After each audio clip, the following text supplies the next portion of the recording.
ছাত্ৰ ছাত্ৰীসকল আজি আলোচনা কৰিম আনন্দৰাম বৰুৱা একাডেমীৰ ক্লাছ 7ৰ গণিতৰ অনুশীলনী 2ৰ বিৰ 3 নম্বৰ প্ৰশ্নৰ পৰা 3 নম্বৰ প্ৰশ্ন দিছে খালি ঠাই পূৰ কৰা 1:2 তাৰপিছত খালি ঠাই দিছে ইকুৱেল 6:72 খালি ঠাইত কি বহিব এটো লিখিব লাগে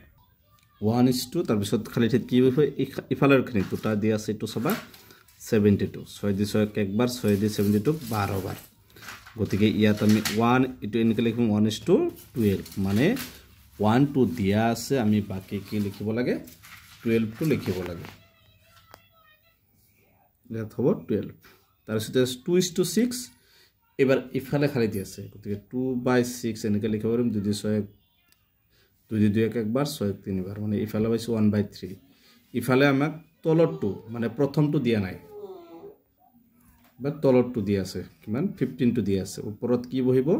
কাৰণ ওপৰত যেটো বহিব 1 হ'ব লাগিব তলত 3 হ'ব লাগিব যদি 5 বহাই দাও 5 দিয়ে 5 একবাৰ তিনিবাৰ সেম হৈছে তাৰ মানে এই খালি ঠাইত কি হ'ব 5 বহিব এটো সবা 13 দি 143 কেইবাৰ যায় 11 বাৰ গতিকে ইয়াতো যদি আমি তলত 11 বহাও 11 দি 121 11 বাৰ মানে আনসাৰটো হ'ব কিমান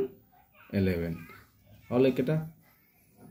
তাৰ পিছত দিছে 4 নম্বৰত তলৰ সংখ্যাবোৰ ক্ৰমিক সমানুপাতত আছে নে নাই পৰীক্ষা কৰা এবাৰ আমি এই সংখ্যাকেইটা ক্ৰমিক সমানুপাতত আছে নে নাই পৰীক্ষা কৰিব লাগিব এক নম্বৰ আছে 3,9,27 এইকেইটা কেনেকৈ কৰিবা প্ৰথমে এই দুটা লবা 3:9 এনেকৈ লিখিব পাৰিম আমি ওপৰত 3 তলত 9 3 দি 3 একবাৰ 3 দি 2 তিনিবাৰ 1/3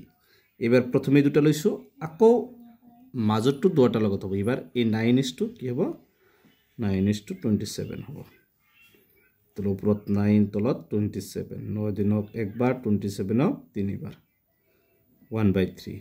একে ওলাইছে মানে এটো লিখিব পাৰিম যে ক্ৰমিক সমানুপাতত আছে ঠিক আছে ক্ৰমিক সমানুপাতত আছে যদি বেলেগ ওলাই লিখিবা ক্ৰমিক সমানুপাতত নাই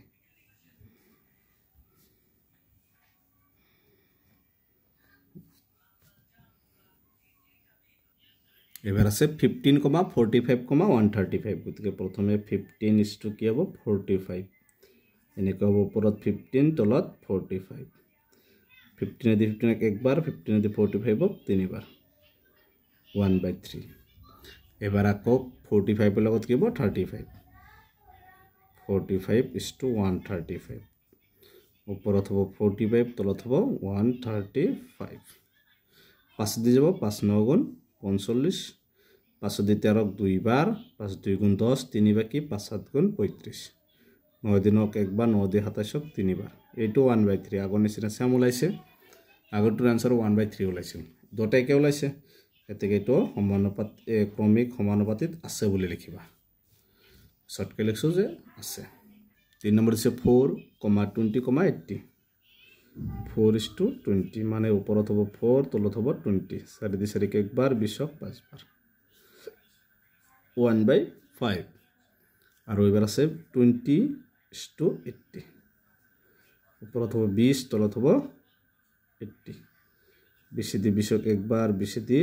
6 চাৰিবাৰ মানে 1 কিমান পাইছো 4 এটা হৈছে 1/5 এটা 1/4 মানে এটো ক্ৰমিক সমানুপাতিত নাই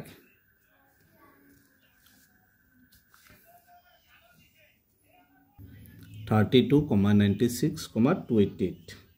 তো প্ৰথমে 32 অনুপাত 96 ওপৰত হ'ব 32 তলত 96 2 দি যাব 2 দি 3 একবাৰ 1 বাকি 12 2 6 গুণ 12 2 দিনক 4 বাৰ 2 4 গুণ 8 1 বাকি 16 2 8 গুণ 16 16 দি 16 একবাৰ 16 দি 48 তিনিবাৰ মানে কিমান পাইছো 1/3 এবাৰ হ'ব কি 96:288 ওপৰত হ'ব 96 তলত হ'ব 288 2 দি যাব 2 4 গুণ 8 1 বাকি 16 2 8 গুণ 16 2 দি 2 একবাৰ 8 4 বাৰ 8 4 বাৰ ক 2 এর যাব 2 দি 4 2 বার 2 দি 8 4 বার 2 দি 14 7 বার 2 দি 4 2 বার তারপর 24 দি ডাইরেক্ট এটো যাব 24 24 একবার 24 72 তিনিবাৰ মানে ওপৰত 1 তলত 3 এইটোৰ এইটো একে ওলাইছে এইটো ক্ৰমিক সমানুপাতিত আছে তাকে ক্ৰমিক সমানুপাতিত আছে এনেকৈ লিখিবা এইবাৰ আছে 18,90, 360 18 অনুপাত 90 ওপৰত হ'ব 18 তলত হ'ব 90 9 দি যাব 9 2 গুণ 18 9 10 গুণ 90 2 দি 2 একবাৰ 2 দি 10 5বাৰ ওপৰত 1 তলত 5 এইবাৰ হ'ব 90:360 ওপৰত 90 তলত হ'ব 360 অন্য কেনসেল 9 দিনক একবাৰ 9 দি 36ক 4বাৰ কিমান পাইছো 1/4 এটা 1/5 এটা 1/4 মানে এইটো ক্ৰমিক সমানুপাতিত নাই এটা হৈছে 5 নম্বৰটোৰ এনসাৰ গতিকে 2 নম্বৰ লেসনৰ আটাইকেইটা কোশ্চেন সমাধান কৰা হ'ল গতিকে আজিৰ ভিডিওটো এইখিনি তোমালোকে ভিডিওটো লাইক কৰিবা চেনেলটো সাবস্ক্ৰাইব কৰিবা thank you for watching this video